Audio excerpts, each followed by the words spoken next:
30 வருஷத்துக்கு முன்னாடி அந்த படம் எடுத்திருந்தா கூட இன்றைக்கி எடுத்த மாதிரியே இருக்குது. உண்மையிலே வந்து விஜயகாந்த் சாரோட நேற்று நான் உட்காந்து பேசின மாதிரியோ, அவரோட அந்த ஃபைட் சீக்வன்ஸ் உட்காந்து பேசின மாதிரியோ எல்லா ஷார்ட்ஸுமே வந்து இன்றைக்கி எல்லா வசதிகளும் இருந்து மற்றவங்க எடுக்கிற மாதிரி என்ன வசதிகளும் இருந்து எடுத்தாங்களோ அதே வசதிகளோடு எடுத்தால் 30 வருஷத்துக்கு முன்னாடி அந்த படம் எப்படி இருக்குமோ அந்த அளவுக்கு சிறப்பாக இருக்குது. மிக பிரம்மாண்டமாக அதை வந்து டிஜிட்டல் பண்ணி இன்னைய தரத்துக்கு எந்த விதமான குறையும் இல்லாமல் இந்த படத்தை வந்து கொண்டு வந்திருக்கோம். இப்போ தான் நான் மறுபடியும் வந்து 2 நாளுக்கு முன்னாடி வந்து எல்லாம் முடித்த பிறகு அந்த படத்தை பார்த்தேன்.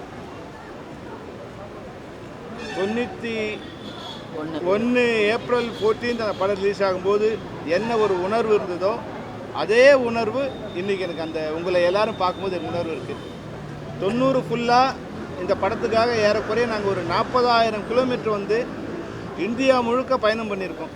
இந்தியாவில் இருக்க எல்லா காடுகளிலும் நாங்கள் பயணம் பண்ணியிருக்கோம். விஜயகாந்த் சார் வந்து எங்களுக்கு வந்து என்னென்னா ஒரு ஜூனியர் ஆர்டிஸ்டால் கூட எங்களுக்கு ஒரு ப்ராப்ளம் வந்திருக்கும். ஆனால் வந்து விஜயகாந்த் சாரால் எந்த ப்ராப்ளமும் எனக்கு வந்ததில்லை.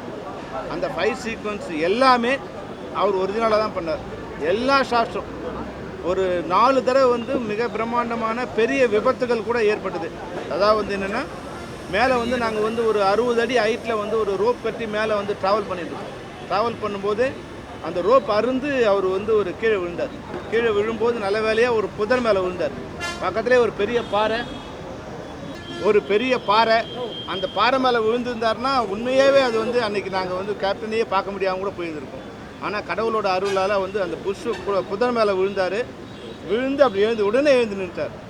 உடனே அவருக்கு ஆனால் வந்து பேக் போனில் ஒரு சின்ன ஒரு பெயின் வந்துடுச்சு. அவருக்கு மெதுவாக எழுந்து கை மேலே வந்து ஷோல்டர் மேலே கை வச்சுக்கிட்டு செல்லுமணி உடனே அடுத்த ஷாட்டை எடுத்துரு, ஒரு க்ளோஸ்அப் மாதிரி ஏதாவது இப்போ எனக்கு அடிபட்டுச்சுன்னா ஸ்டன் மாஸ்டர் வந்து அடுத்த சீக்வன்ஸ் இது மாதிரி பிரமாணமாக பண்ண மாட்டார் அப்படின்னு வந்து என் தோளில் கை போட்டு அப்படியே ஒரு 2 நிமிஷம் நின்னார். என் கூட ஏதோ பேசுகிற மாதிரி நடித்தார். உண்மையில் அவருக்கு சொல்ல முடியாத வலி. அப்படியே நின்றுட்டு ஒரு க்ளோஸ்அப் எடுக்க சொன்னார். எடுத்துகிட்டு என்னையே வந்து பிரேக் பண்ண சொன்னார். நான் ஒன்று சார்கிட்ட சொன்னேன், சார் நீங்கள் வந்து உங்கள் ஷாட் முடிஞ்சிடுச்சு, நீங்கள் போங்க, நாங்கள் வேறு ஷாட்லாம் எடுத்துக்கணும்னு சொல்லிட்டு அவர் வந்து அனுப்பிச்சி வச்சுட்டு வேறு ஷாட்லாம் எடுக்க ஆரம்பித்தோம். மாஸ்டருக்கே வந்து என்ன நடக்குதுன்னு தெரியல. என்ன சொல்ல முடியும், நம்ம ஷார்ட்ஸ் எடுக்க இன்னும் கொஞ்சம் பேலன்ஸ் இருக்குன்னாரு. நான் சொன்னேன், இல்லை சார் ஆர்டிஸ்ட்லாம் வேறு ஆர்டிஸ்ட் இருக்காங்க, ரம்யா கிருஷ்ணன் அதில் இருக்காங்க, அவங்க ஈவினிங் வந்து கொஞ்சம் வெளியே போகிறாங்க சார், அதனால் அவங்க ஒர்க்கை முதல்ல முடிச்சிடுவோன்னு சொல்லி அப்படியே பேட்ச் பண்ணி அமைச்சேன். அதாவது தனக்கு அடிபட்டால் அந்த விஷயம் வெளியே தெரிஞ்சால் ஸ்டன் மாஸ்டர் அடுத்த ஷாட்டை வந்து இது மாதிரி வந்து ரிஸ்கான ஷாட் எடுக்க மாட்டாருங்கிற ஒரு இதில் வந்து அந்த விஷயத்தையே வெளியே தெரியாமல் வந்து எங்களோட நடித்தார். இது மாதிரி நான் வந்து ஒரு 100 விஷயத்தை நான் சொல்லலாம். எந்த வசதியுமே இல்லாத நேரத்தில் சாலக்குடியில் நாங்கள் வந்து ஏறக்குறைய வந்து ஒரு 300 அடி ஃபால்ஸில் வந்து கயிறு கட்டி விஜயகாந்த் சாரே அதில் மேலே ஏறினார். அது ஃபுல்லாக வழுக்கல் பாராது, 300 அடி ஹைட் இருக்கும். அந்த டிஸ்டன்ஸை வந்து தண்ணியில் ட்ராவல் பண்ணி நாங்கள் மேலே ஏறி முடிஞ்ச உடனே மேலே இருக்கிற டேம் வந்து திறந்துட்டா நாங்கள் எல்லாம் ஓடுறோம். கீழே வந்து க்ரெயினில் ஷாட் எடுத்துக்கிட்டோம். க்ரெயினில் வந்து ஒரு கேமரா இருக்குது. அடித்த அடியில் வந்து தண்ணி வந்து அடித்த அடியில் க்ரெயின் ஏறக்குறைய 1.5 கிலோமீட்டர் வந்து தள்ளி போயிடுச்சு. கேமரா அசிஸ்டன்ட் என்ன பண்ணார், அந்த கேமராவை கூட கட்டிட்டு உடனே ஓட ஆரம்பித்தார். க்ரெயினை யாராலும் எங்களால் எடுக்க முடியல. 1.5 கிலோமீட்டர் போயிருந்தது. அந்த க்ரெயின் உங்களுக்கு தெரியும் எவ்வளோ வலிமையாக இருக்கும். அந்த க்ரெயின் வந்து பெண்டாகி அப்படி கடந்தது. ஒரு வேளை நாங்கள் எதாவது மாட்டியிருந்தோம் அன்றைக்கி எல்லாருமே பெரிய ஆபத்தில் மாட்டியிருந்தோம். இது மாதிரி வந்து அன்றைக்கி எந்த வசதியுமே இல்லாத காலகட்டத்தில் பல்வேறு ரிஸ்க் எடுத்து நாங்கள் அந்த படத்தை பண்ணோம். இன்றைக்கி அந்த கஷ்டம் வந்து இன்றைக்கி அந்த படம் பார்க்கும்போது கூட நேற்று தான் அந்த படம் எடுத்த மாதிரி இருக்குது. அந்த படம் பார்க்கும்போது நான் நேற்று தான் விஜயகாந்த் சாரோட உட்காந்து பேசின மாதிரி இருக்குது.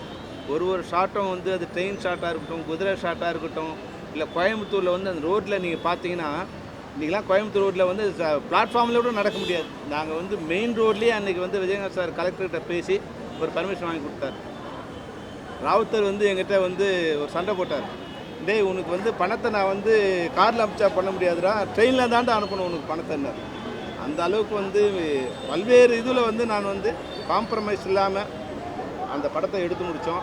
ஆனால் அதுக்கெல்லாம் இன்றைக்கி அந்த படம் பார்க்கும்போது இன்றைக்கி வந்து ரிலீஸ் பண்ணுறோன்னு சொன்ன உடனே இன்றைக்கி ரிலீஸ் ஆகிற படத்துக்கு கூட இல்லாத அளவுக்கு டிமாண்டு. எல்லா டிஸ்ட்ரிபியூட்டர்ஸும் வந்து அந்த படத்தை வந்து ப்ரொடியூசர் சொன்னார், சார் எல்லா ஏரியாவுமே வந்து நான் கொடுத்தாச்சு சார். ஏறக்குறைய 500 தேட்டர் வந்து நாங்கள் வந்து இதை பிளாக் பண்ணியிருக்கோம் சார். ஒவ்வொருத்தருமே வந்து பழைய டிஸ்ட்ரிபியூட்டர் எல்லாருமே ஃபோன் பண்ணி எங்களுக்கு படம் கொடுங்க கேட்குறாங்க.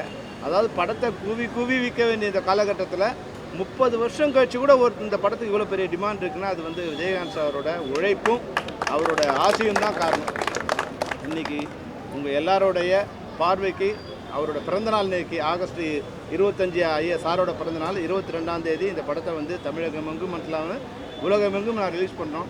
அதுக்கு தான் நான் வந்து அன்னிக்கிட்ட கேட்டேன், அம்மா நாங்கள் வந்து படம் ரிலீஸ் பண்ண போகிறோம், நீங்கள் வந்து எங்களை வாழ்த்து தெரிவிக்கணும்னு. அவங்க சொன்னாங்க, நான் சைனாவில் இருக்கேன் சொல்ல முடியும்னாங்க.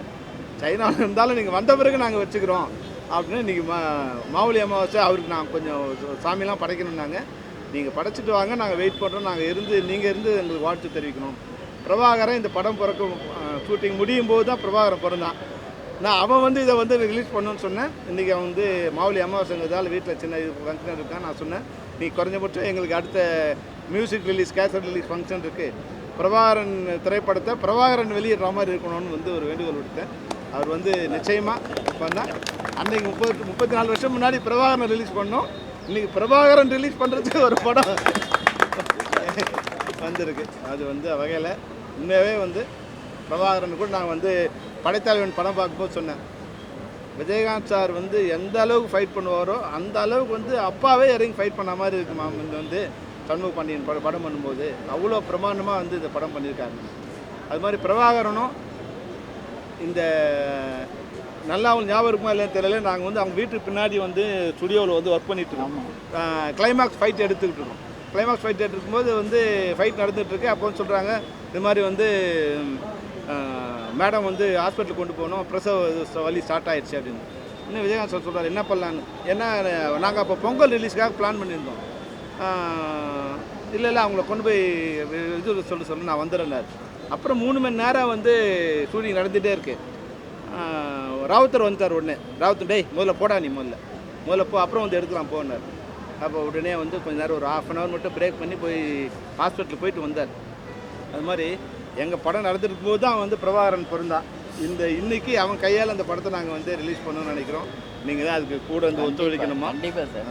இந்த இதுக்கு வந்து எங்கள் அழைப்பை ஏற்று வந்த நம்ம விக்ரமன், பேரரசு, அரவிந்திரா, ஆபவன் சாரோட கூப்பிட்டா அவர் வந்து ஈவினிங்காக வரேன்னாரு, ஏதோ சின்ன ஒர்க்குன்னாரு. ஏன்னா விஜயகாந்த் சாரால் தான் நாங்கள் எல்லாம் வந்து ஒரு ஏபிசிடி மாதிரி ஆபாவனன், அரவிந்த்ராஜ், ஆர்வி உதயகுமார், ஆர்கே செல்வமணி அப்படி வந்து லைனாக வந்தோம். எங்களுக்கு வந்து ஒரு காட்ஃபாதர்னால் அது விஜயகாந்த் சார் தான்.